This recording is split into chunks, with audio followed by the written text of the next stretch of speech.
I think this is the beautiful thing about having students involved in city projects, is that if you work for the city and it's your employer, you're not incentivized to always think critically about them, but students will do that for you and they will bring new perspective.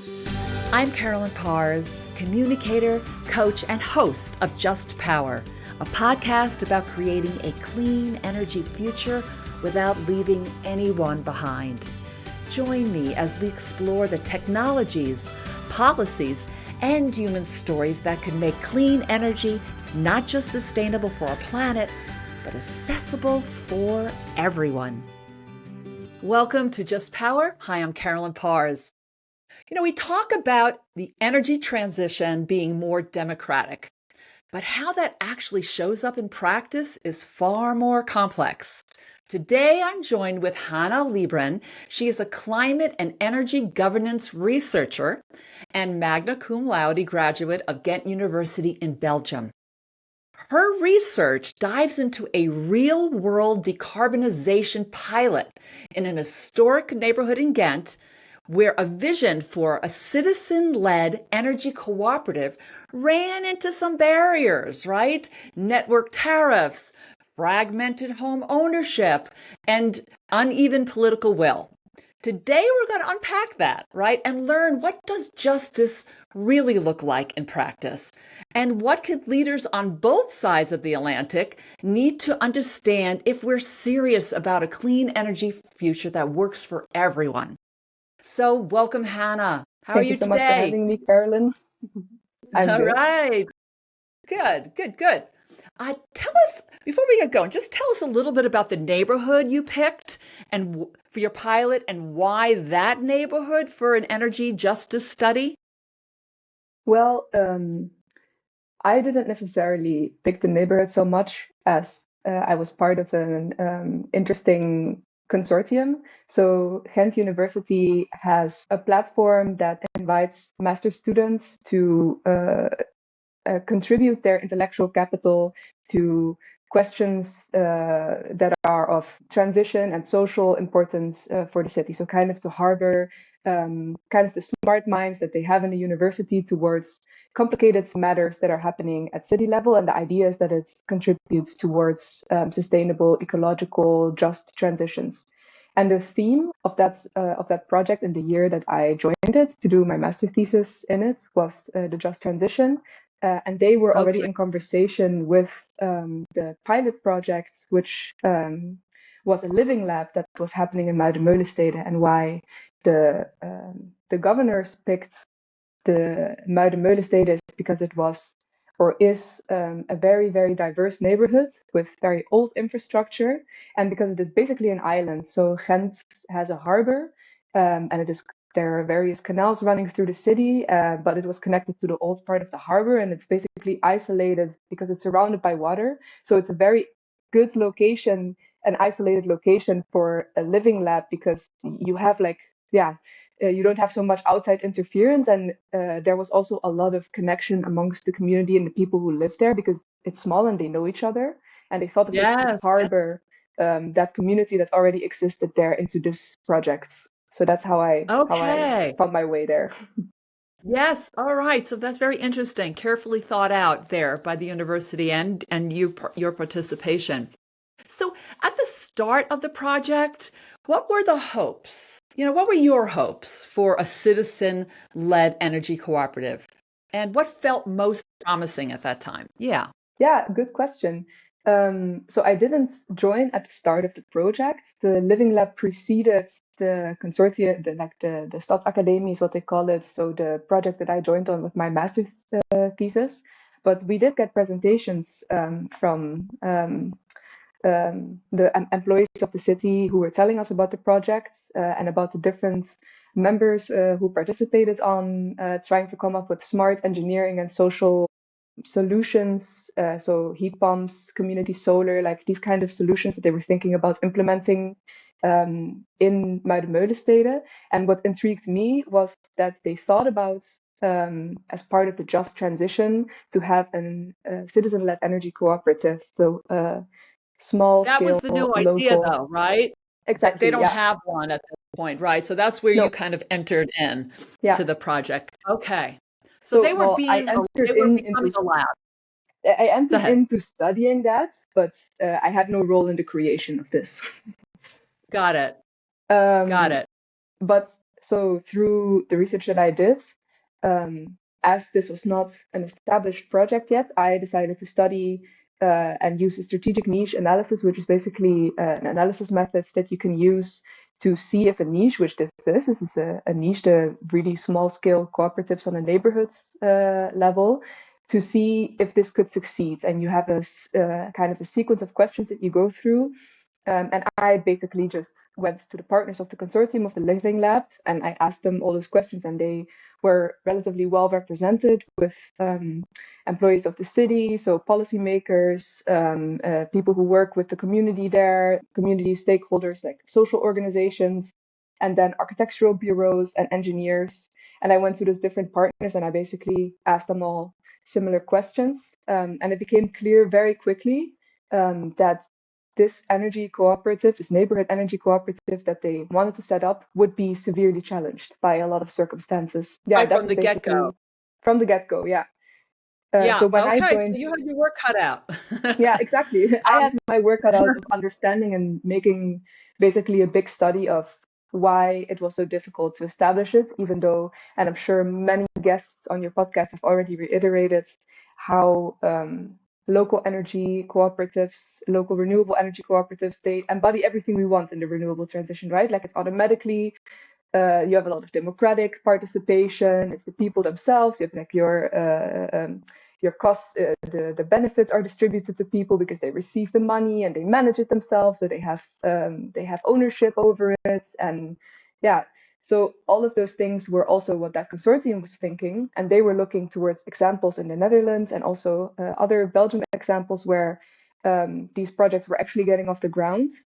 But then when they started to do the calculations, um, it was in the midst of COVID, and the Russian energy inflation prices had just hit. So a lot of people were using very small amounts of energy because this is also an underprivileged neighborhood. So there were actually people living in energy poverty, but it was skewing their calculations on what they thought they could save with renewable energy. So the energy efficiency gains, because a lot of people would have to have a rebound effect to live in decent conditions, but they didn't know how much that would be. So for decarbonization purposes, it was very vague to be able to make commitments on how much CO2 they would be able to save for certain initiatives and the projects that they were doing. Mm. Um, Plus the fact that the calculations for the business case were done then when the environment was relatively beneficial, and then uh, a couple years further, the network tariffs changed, and the business case was suddenly a very different one and very disadvantageous. Okay, so And all these factors come in to make, at a snapshot, right, of what's happening. But you had COVID, you had the Ukraine-Russia situation with energy. So all of those things were happening all at once. And then you're trying to do a snapshot of, can this be a reality, right? yeah, Of exactly. yeah. So let me just ask, you analyzed, reading some of your parts of your excerpts, I should say, of your thesis, you analyzed the justice through distributive, procedural, and recognition, right, lenses. Hmm. Can you just briefly say what each of those are and what, in your view, was the hardest to operationalize, right, in the community you worked in? Yeah, so I used this framework from Nancy Fraser for my thesis to operationalize those dimensions of justice because I wasn't only interested in the financial and the geographical reasons why it wouldn't work out, but also if the niche would succeed, whether it also actually does realize the dimensions of justice that the consortium was seeking to realize with them. And on this area, yeah, Nancy Fraser comes up with these three pillars of justice. And the first one is to recognize. So the consortium recognized that there is energy poverty in the neighborhood. That's basically the role. So they could identify the people who were living with energy bills that exceeded the amounts that they could comfortably pay for or that we think they should be burdened by per month. And it was also an explicit target, and that was shared amongst all shareholders in the almost all participants in the consortium, that energy poverty needed to be reduced via these transition technologies and mechanisms, and that was like a forefront goal. So the recognition was definitely there about the problems, and then also recognition that citizens' participation is important, and that they all wanted to give that a platform. So that then you go to the procedural justice, and that's that people can participate, right? That they are involved in the process of decision making, and they can co-creatively come up with solutions. And I think this is where the project had the most problems, because they hoped and assumed that they could very easily, or well, maybe they didn't think that this would be easy, but they hoped that they could leverage some previous engagements that the community had on different subjects, and that they would feel just as strongly and care just as much about this. But of course, this didn't happen. So they had some issues. Basically, yeah, that's what the procedural justice is. Now I'm going already way too much detail, but this is the procedural justice, and then the distributional justice is that people, and that's the idea of the cooperative, that the funds that you generate stay within the community, and that they have ownership over what they do with that, and that this would go towards the most in the project. This would go towards the most disadvantaged people living in the Muide-Meulestede. I should have asked you this. Yeah, let me just interrupt you. I should have asked you this up front, but how many people live there? What are we talking about? The size of the community that you've, I don't know that by heart, but it's small. It's really small. So I cannot imagine that there is, the like difficult question. 5,000 or less, like that small, No, a small thousands, city. maybe more than 1,000. Probably it's more I than said that. 5,000. 5,000. It could be something about that. Yeah. Okay. I mean, yeah, I could Google it. Okay. We can also put that in the show notes so people will understand that, because it really does matter, right? Are we talking a little tiny? It's a neighborhood. It's not a city. It's a neighborhood inside of a city. So that's really, really important. So, okay, so those three lenses that you kind of look through this whole project, right? And you pointed to some things like scattered ownership, right? Or an aging, diverse infrastructure as key challenges along the way. What do these physical realities, or maybe I should say, why do these physical realities become such powerful system level constraints?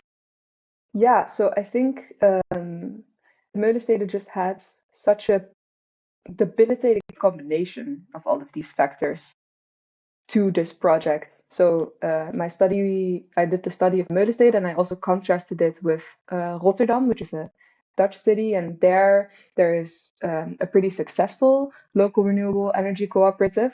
And because I knew through the questions that I asked that this was an example and an inspiration towards the Consortium for Muide-Meulestede, the Living Lab, I wanted to understand why it would have succeeded in the Netherlands and not in Muide-Meulestede. And scattered infrastructure, of course, the Netherlands is, if you live in the Benelux or in Europe, you know that a lot of houses there, they are built kind of in the same way. And some people think it makes it look like this weird artificial place, because there's not a lot of freedom sometimes in certain neighborhoods to have like the building the way that you want it, and they're developed by large organizations.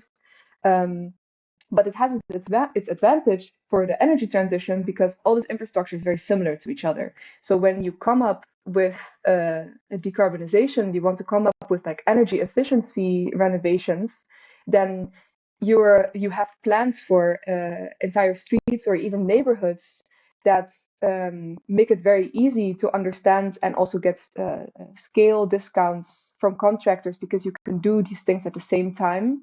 Whereas in Belgium, all these houses, they're really old, and then renovations have been happening over time over them, and then people don't keep track of the plans, and it's like there's a lot of disorganization as well, but mainly because it's all so different, they don't have the same kind of scale benefits.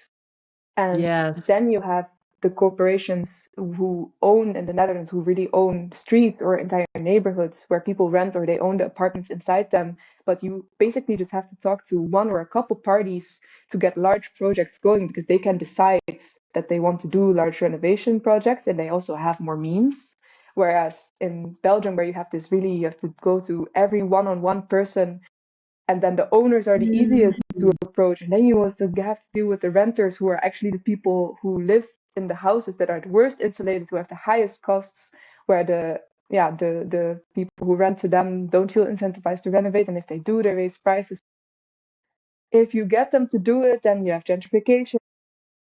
This is where in the consortium there was a lot of back and forth on how to go about this so that you wouldn't create Yeah. Well, it's like this that double tension. problem.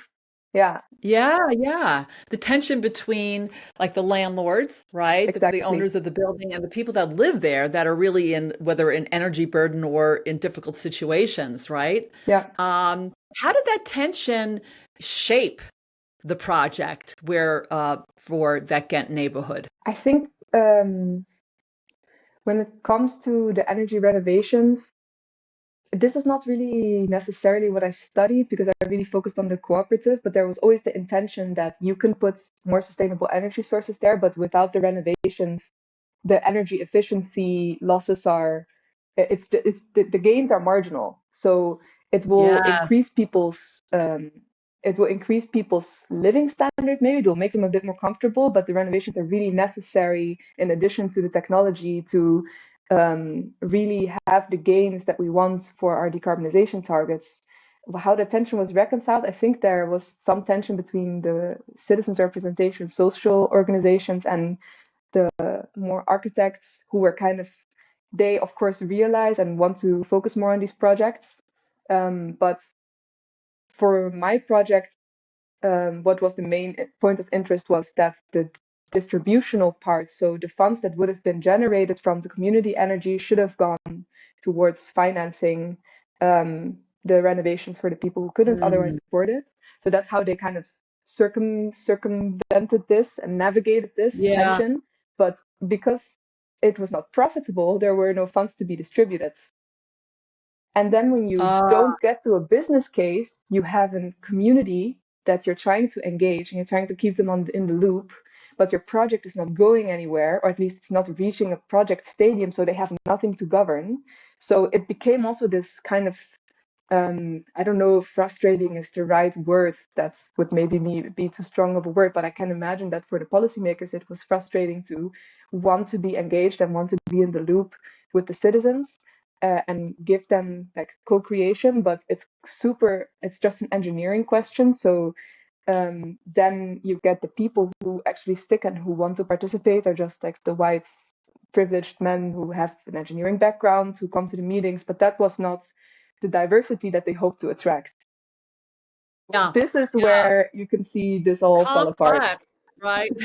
Yeah. Complex, and every neighborhood, not, I mean, here in the States, we have the state, but then there Hmm. are the cities, and then there are the neighborhoods in the city. Hmm. Everyone is so diverse, right? So, like doing anything at scale, where you said Hmm. Netherlands, right? Because the houses all look the same, it's easier to scale that than it would be in sometimes lower income neighborhoods, or just neighborhoods that would have really different homes that were built at different times um, in our past. So Yeah.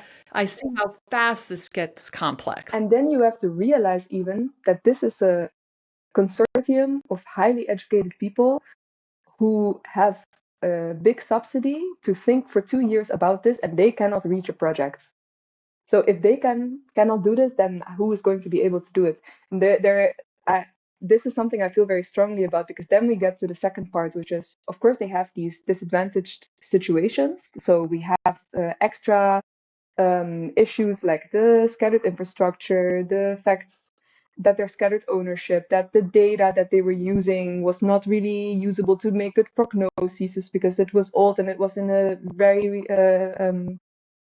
very interesting time and place, and But then you have the network tariffs, and that's where also a main difference with the Netherlands was, because in Belgium, they used to have a system called the backtracking counter, basically if you translate it, but it's like the terugdraaiende teller. And so if you took energy from the network and if you re-uploaded it with your solar panels, then it would just deduct that from your energy consumption. Yeah. But of course, as we are expanding the grid, and it gets and more people are hooking up the solar, and the capacity of the network, it gets strained. So they decided that they would have differentiated tariffs for buying energy and putting it back onto the network. And the putting it back of the network, so the saldering, we call that in the Netherlands. It was more expensive with the abolishment of the mechanism that they had before. So that further hindered the business case that they had. And in the Netherlands, when they did that, when they updated the mechanism for this, they put a subsidy in place that was specifically for cooperative initiatives that gave them a subsidy to compensate for the disadvantaged position that they were in now. And Belgium doesn't have this. Belgium, even though they have a more disadvantaged position geographically, or at least I should say Muide-Meulestede, because that's the only place I really studied. Muide-Meulestede has a more disadvantaged geographical and political context, but they have less money to allocate for these disadvantages. Yeah. So this Yes. was basically Yeah. for the conclusion of. Where did this leave you all, Hannah? Like you devoted your whole thesis to this. Mhm, And what I'm hearing is barrier after barrier after barrier. And I know you didn't choose the city, right? Or the mhm, town. It was part of the university. But like going in, if maybe you said that it was complex going in and you mhm. knew that. So now you are on the other side of that, right? Where are you with this, right? On creating real justice, real equity built into the reality of a citizen-led co-op. We have them here in the States too. Mhm. And some are working well and some are struggling to get off the ground. So here's the question. What are your key findings that after all you've done? And two, do you still have faith in the projects, right? Yeah. Okay, good questions. Well, I'll actually start with number two. I do Okay. have I do have Or faith in you the wouldn't be on project. this podcast right now. So good. Yeah, exactly. No, I think and I do believe that local renewable energy is the way forward. And it's just unfortunate that it is so difficult to establish that in Flanders and specifically in Muide-Meulestede. It's not that energy cooperatives don't exist, we have them here. It's just that this project couldn't get off the ground because of the circumstances. With my thesis was delivered to the people that I interviewed, so they can read this, and for them it's also, of course, taking off some of the burden of doing the reporting and the evaluating of the project. So that's the value that it created for them. And they also reflect on it critically themselves. Also, and I think this is the beautiful thing about having students involved in city projects, is that if you work for the city and it's your employer, you cannot always be critical, or you're not incentivized to always think critically about them. But students will do that for you, and they will bring new perspectives. And what my thesis found, which is also a concept of um, strategic niche analysis, the framework, is that they were really thinking in how to exist and to make something in the system that they are currently in. But what needs to happen is advocacy for these tariff changes. And I was recently at a conference from big think tanks, environmental think tanks in Brussels. And they are more and more also starting to focus on these issues. And there are policy reports and briefs and recommendations being written exactly on improving the network tariffs so that they are more just, especially for cooperatives. So I can see that there are more and more like sectoral and also energy cooperative organizations who are focusing on this and who are doing work on this. And this is something I would love to work in myself and contribute towards, because Okay. The I do policy believe, side of that.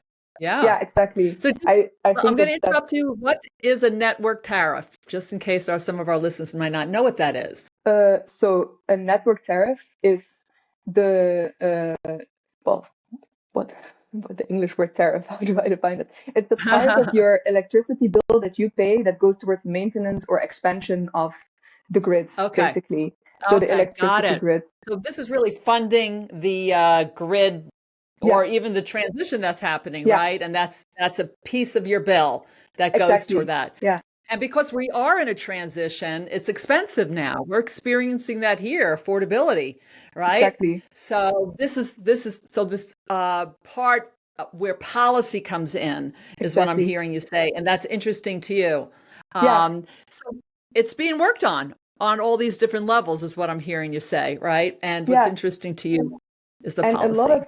legislative uh, arguments are actually already in place for this. The EU has already defined that the local renewable energy cooperatives in general are something they want to support, and that member states have an obligation Okay.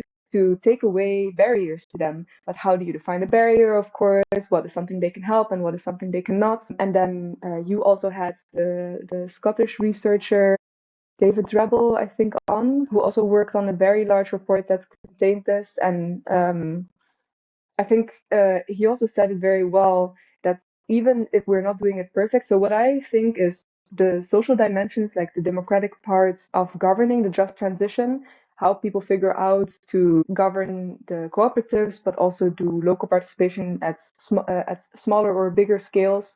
That's going to be messy. This is going to take way more knowledge and research and processes where it's very important that they get evaluated, but not all of them can be as successful as we want them. But we have to Mm, do it still, and we have to continue doing it.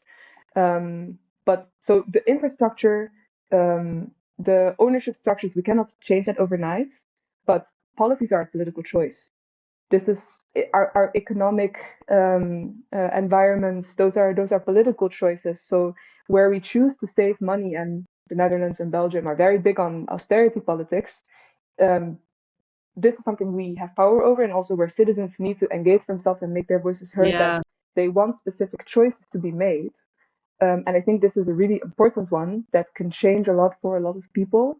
That maybe not everybody, that a lot of people are not aware of, but yeah, I'm hoping to Yeah. see more So lobbying for that this. part. Yeah, that part where the people, right, can help shape this, and their voice really does matter, is what I'm hearing you say. Yeah, I think so. Um, yeah. So you said what I hear is there's hopefulness here. There's actually it's being worked on right now.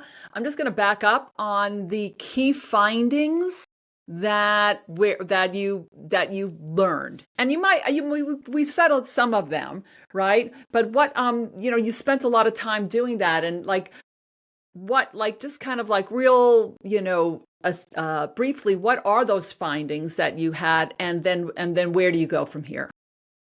Yeah, so that really the justice dimensions in terms of participation and redistribution are imperfect because of many reasons. Because we have to rethink representation, that the select few Okay. can maybe also have representative value if they are elected and if they are made responsible, instead of always wanting and needing to have like what you think is a demographic representation of a neighborhood, maybe compensating people for their time, like all these kind of things can be thought about to So increase number one, representation. just to be clear, yeah. So the people's voices, right, and the representation on what's happening in your neighborhood, it's not always the local likely suspects, as I would say, Hmm. right? But it's really also maybe the people that are actually being burdened or Hmm. underrepresented. So you really have to have the diversity of the voices, is what I'm hearing you say, Well, versus how it's been done in the past.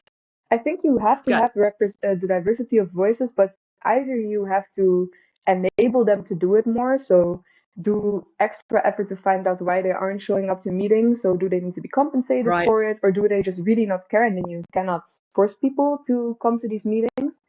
But what I was really thinking about, I never got to actually research this anymore. If I had more time, I would have. Is there also any way in which you can um, give legitimacy to the select few and make it their responsibility to communicate back to the community, so that there is Yeah. actually engagement and you're using the people who do care, and you're not breaking down the project because you perceive them to not have legitimacy, but they could be elected to do that. And that's something that they never really got to. But yeah, but that's just a thought. It's not necessarily a hard outcome. Um, That's an important outcome, though. What you're saying. So that and that has to be we have to take a look at how we can actually have those true glimpses of what the community wants and really needs, and having community advocates there to be able to maybe even speak for their particular group. Okay, mhm. so that's key, right? What else? Yeah, well, the tariffs. I think Tariffs. a lot Yeah. of work needs to be done on making the tarification of the network more just and letting big emitters pay more so that cooperatives have a Okay. more favorable environment.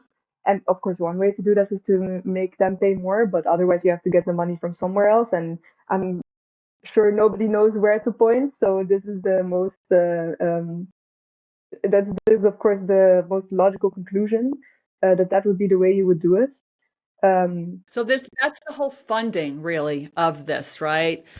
It's coming from the people, we call them ratepayers here in the United States, right? Or mhm, the people of the community, and they're being taxed, or there's a piece of their bill that's actually going towards that. But that's putting more burden on the burdened, frankly, right? exactly.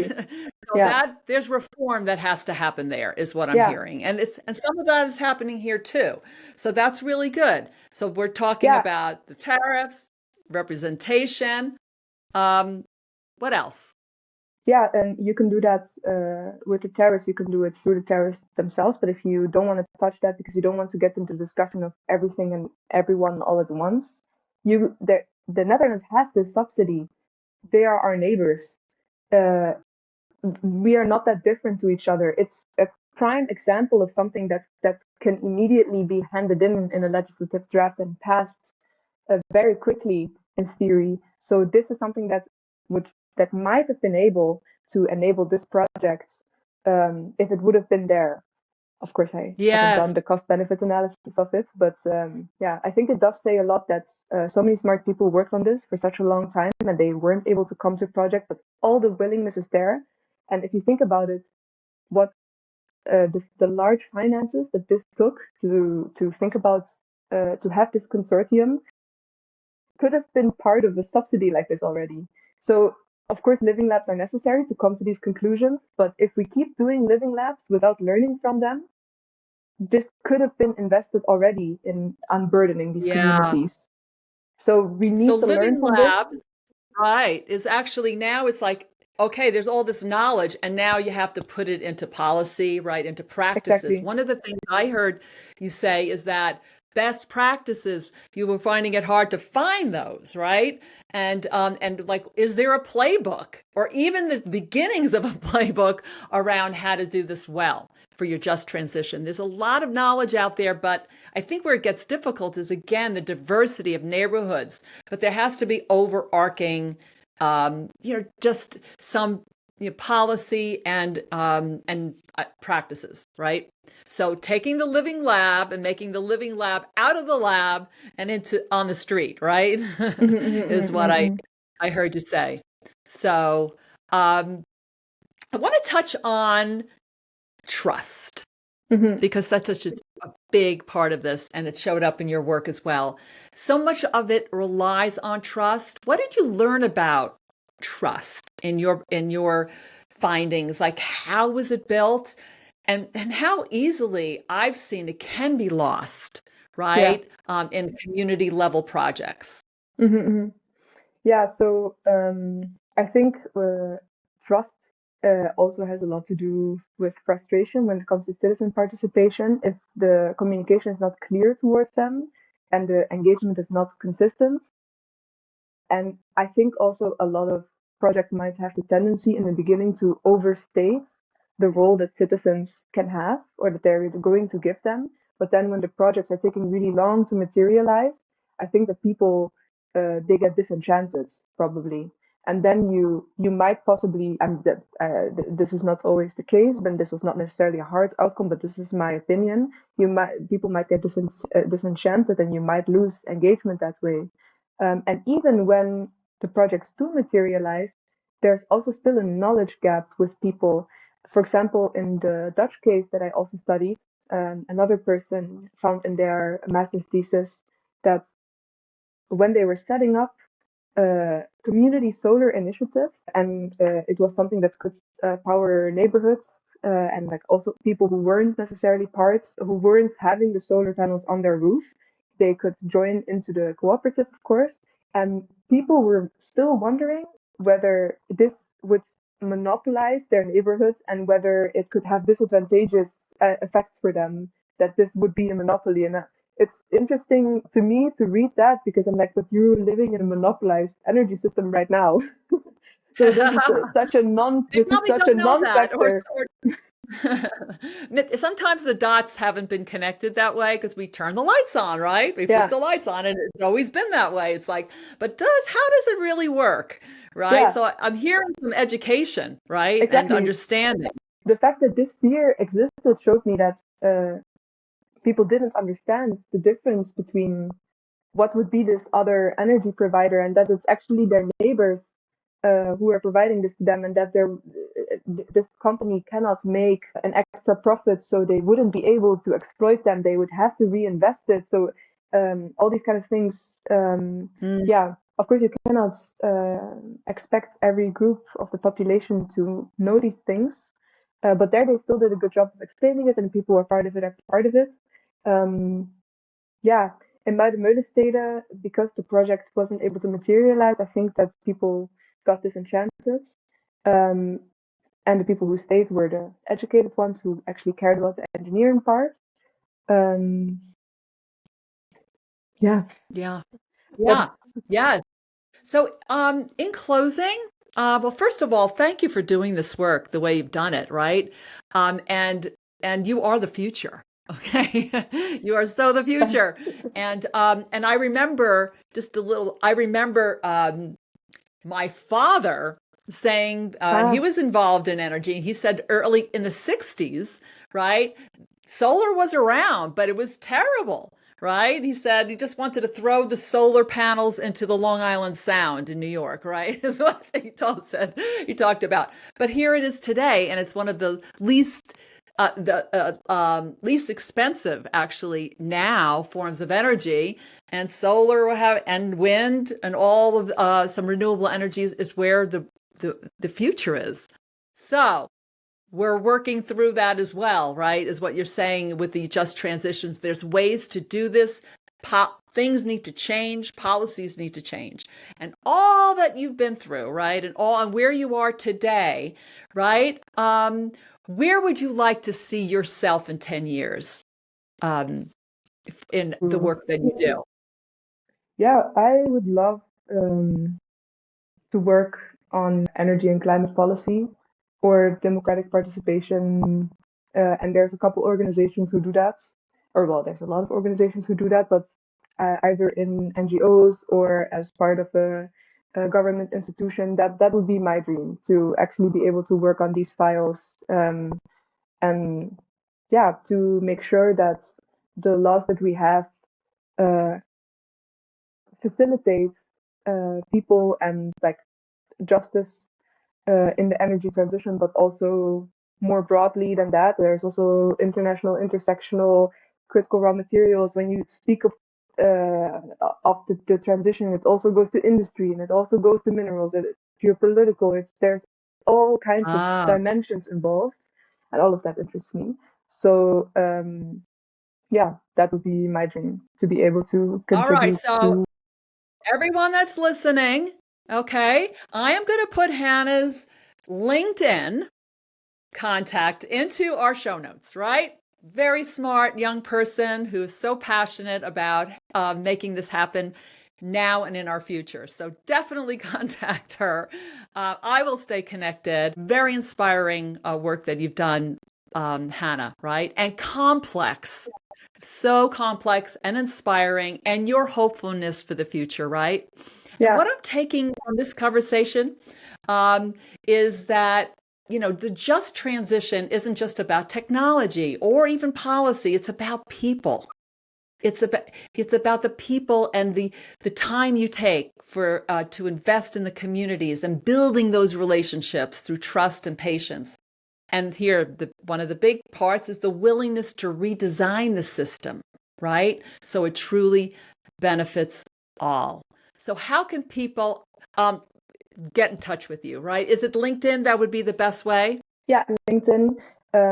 If you want to hear more about my thesis and we're in Europe, specifically Belgium, in March, I will be presenting my thesis at the Belgium Science for Climate Science conference. So that's definitely a place to be checked out if you're in the area. And yeah. So that's Great. We'll those are the have a two ways I link to think in which that I'm reachable. too. Yeah. Thank you very Okay. much. Great. Yes. So thank you so much, Hannah, for your in-depth analysis and your passion for this work. And for our listeners, right? Whether you're shaping policy or running a utility or working in a community organization or just paying your energy bill, right? Each month, this transition belongs to all of us. And we each have a role to play in it, right? Asking better questions, getting more educated on how your energy works, listening more deeply for the people that are working in energy so that we can help build an energy future, right? That does work for everyone. So let's keep that vision for all of us. And I'm so happy to hear that this is global, right? I knew it, but and we have a young person on today who is putting a vision out for all of us to help create a future for everyone. So because, right? Why? We are all in this together. Thank you for joining us. If you enjoyed this episode, make sure you subscribe to Just Power wherever you get your podcasts. And if you really loved it, leave us a review and tell everyone you know about our podcast. It's going to take all of us to create a clean energy future that leaves no one behind.